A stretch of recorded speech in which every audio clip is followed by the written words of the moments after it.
कर्नाटक की आलन विधानसभा सीट से जुड़ा एक बड़ा खुलासा सामने आया है। वो सीट जहां पिछले चुनाव में कांग्रेस और भाजपा के बीच जबरदस्त मुकाबला देखा गया था, अब एक कथित वोट चोरी स्कैम के कारण सुर्खियों में है।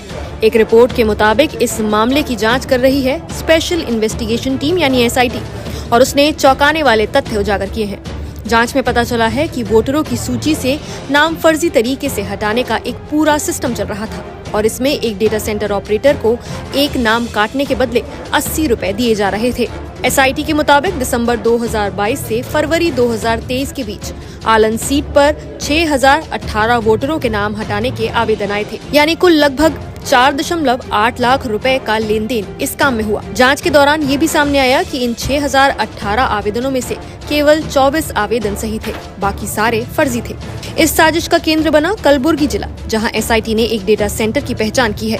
यहीं से मतदाता सूची में बदलाव करने के आवेदन भेजे जा रहे थे और उस डेटा सेंटर का संचालन मोहम्मद अकरम और मोहम्मद अशफाक नाम के शख्स कर रहे थे।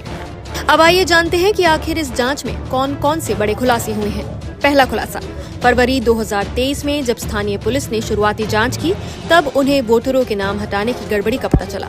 इसके बाद मामला CID के पास गया और मोहम्मद अशफाक नामक व्यक्ति की भूमिका उजागर हुई। पूछताछ के बाद वो विदेश चला गया। दूसरा खुलासा, SIT ने अशफाक के इलेक्ट्रॉनिक उपकरणों और इंटरनेट रिकॉर्ड्स की जांच की, जिससे पता चला कि वो अपने साथियों मोहम्मद अकरम समेत 4 अन्य लोगों से इंटरनेट कॉल के जरिए संपर्क में था। तीसरा खुलासा, SIT को ये प्रमाण मिले कि कलबुर्गी के डेटा सेंटर से फर्जी एप्लीकेशन भेजने के एवज में पैसे दिए गए। हर नाम हटाने पर 80 रुपए का भुगतान तय हुआ था।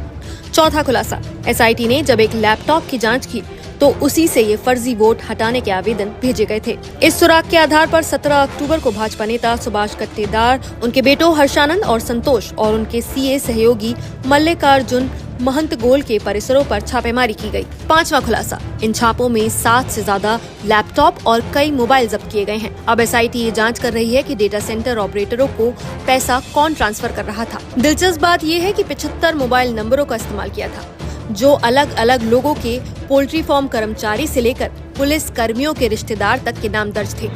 इस बीच भाजपा नेता सुभाष कट्टेदार ने इन आरोपों को पूरी तरह खारिज किया है। उनका कहना है कि इन सब में उनकी कोई भूमिका नहीं है और ये सब कांग्रेस के नेता BR पाटिल द्वारा व्यक्तिगत लाभ के लिए लगाए गए आरोप हैं। कट्टेदार का दावा है कि BR पाटिल मंत्री बनना चाहते हैं और यही वजह है कि वो राहुल गांधी का पक्ष लेकर भाजपा पर आरोप लगा रहे हैं।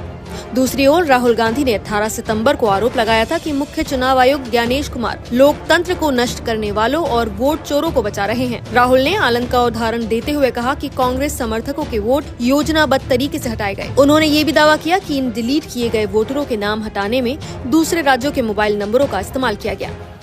मोबाइल नंबर्स कर्नाटक के नहीं यूज हो रहे, मोबाइल नंबर्स दूसरी स्टेट्स के यूज हो रहे। इनफैक्ट कर्नाटक के नंबर थे ही नहीं उसमें। मतलब आप दिल्ली में बैठे डिलीट कर रहे हो, आपका नंबर तमिलनाडु का है। आप गुड़गांव में डिलीट कर रहे हो, आपका नंबर झारखंड का है। और जब हम चेक कर रहे हैं कि भैया आपका नंबर है, तो आपका नंबर है ही नहीं, किसी और का नंबर। और टारगेट करके कांग्रेस वोटर्स को डिलीट किया गया।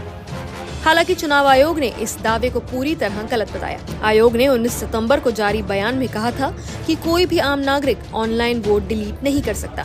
वोटर लिस्ट में किसी का नाम हटाना केवल कानूनी प्रक्रिया और सुनवाई के बाद ही संभव है। आयोग के अनुसार आलन में कुल 6018 आवेदन आए थे, जिसमें से केवल 24 सही पाए गए और बाकियों पर FIR दर्ज की गई है। इसी तरह महाराष्ट्र के चंद्रपुर जिले की राजूरा विधानसभा सीट पर भी 7,792 नए रजिस्ट्रेशनों में से 6,861 गलत निकले। फिलहाल SIT जांच जारी है और ये देखना महत्वपूर्ण होगा कि साजिश के पीछे वास्तविक राजनीतिक कनेक्शन कौन सा निकलता है। क्या ये किसी स्थानीय स्तर पर की गई धांधली थी या कहीं ऊपर तक कोई डोर जुड़ी हुई है? आप इस मुद्दे पर क्या सोचते हैं? अपनी राय हमें कमेंट करके जरूर बताइए। नमस्कार, मैं हूं मानक गुप्ता।